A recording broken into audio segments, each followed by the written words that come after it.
রিহাতু ফামিস সাইম, রোজাদারের মুখের গন্ধ। হাদিসের মধ্যে আসছে রোজাদারের মুখের গন্ধ কেমন। আন আবি হুরায়রা রাদিয়াল্লাহু তাআলা আনহু قال رسول الله صلى الله عليه وسلم, হযরত আবু হুরায়রা রাদিয়াল্লাহু তাআলা আনহু বর্ণনা করেছেন যে আল্লাহ রাসূল বলেছেন,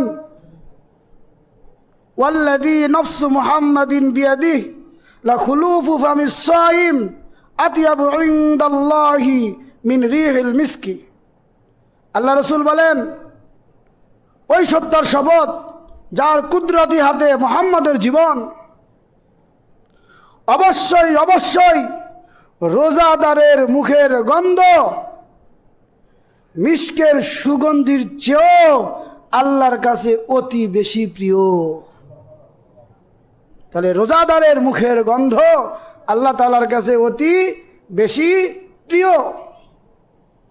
এখন স্বাভাবিকভাবে প্রশ্ন হয়, হুজুর মুখের কোন গন্ধ প্রিয়? দেখেন, আমাদের মুখে কয়েকটি কারণে গন্ধ তৈরি হয়। নাম্বার এক, আমরা যে খাবার খাই সেই খাবারের কোনো ছোট অংশ যদি আমাদের দাঁতের ফাঁকে লেগে থাকে, সেটা পচে একটা দুর্গন্ধ তৈরি হয়। এই দুর্গন্ধ নয়, অনেক সময় তেলযুক্ত খাবার খাওয়ার কারণে আমাদের জিহ্বাতে লেগে থাকে তেল, সেটাও পচে দুর্গন্ধ তৈরি হতে পারে। অথবা কোনো রোগের কারণে দুর্গন্ধ তৈরি হচ্ছে। তাহলে কোনো খাবার বা কোনো তেলের কারণে বা কোনো রোগের কারণে যে দুর্গন্ধ তৈরি হয়, সেই দুর্গন্ধ আল্লাহর কাছে মেশকের সুগন্ধির চেয়ে উত্তম এটা নয়। বরং রোজা রাখার কারণে তার পাকস্থলী ফাঁকা হয়ে যায়। পাকস্থলী যখন ফাঁকা হয়ে যায়, সেখানে একটা গন্ধ তৈরি হয়। সেই গন্ধটা মানুষের মুখ দ্বারা বের হতে পারে। সেই গন্ধটাই আল্লাহ রসুল বলেছেন যে আল্লাহ তাআলার কাছে মেশকের সুগন্ধির চেয়েও অতি উত্তম।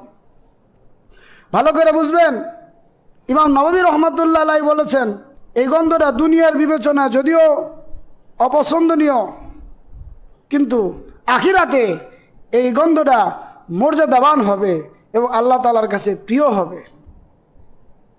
আমি কি বুঝাতে পারলাম? অবশ্যই একজনের মুখ থেকে গন্ধ বাড়লে আমাদের নাকে খারাপ লাগবেই।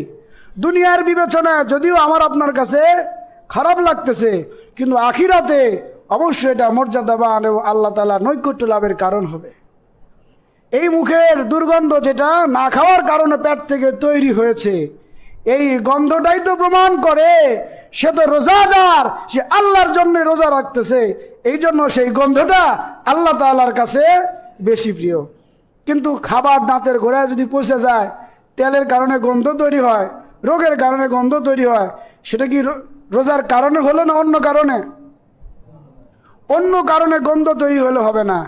রোজার কারণে, না খেয়ে থাকার কারণে পাকস্থলী খালি হয়, সেই কারণে যে গন্ধ তৈরি হয়, সেই গন্ধ আল্লাহর রসুলের ভাষ্য অনুযায়ী আল্লাহর কাছে মিস্কের সুগন্ধির চেয়েও অতি উত্তম।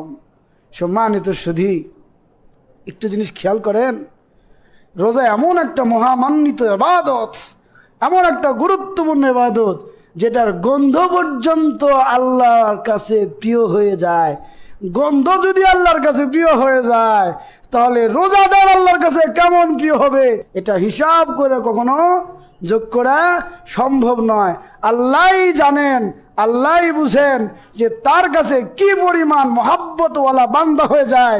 যেই বান্দা আল্লাহকে খুশি করার জন্য সুবে সাদিক থেকে সূর্যাস্ত পর্যন্ত খানা পিনা, স্ত্রীর সাথে যৌন সম্পর্ক এবং রোজা ভঙ্গকারী সকল প্রকার কাজ থেকে বিরত রাখে শুধুমাত্র আল্লাহকে সন্তুষ্ট করার জন্য, এর গুরুত্ব, মর্যাদা, ফজিলত কি পরিমাণ কত হবে এক শুধুমাত্র আল্লাহ জানে। আল্লাহ আমাদের যেটুক জানিয়ে দিয়েছেন আমরা সেটুকুই বলি, কিন্তু কত পরিমাণ যে আর তোহফা হাদিয়া আল্লাহ দান করবেন এক আল্লাহই ভালো জানে।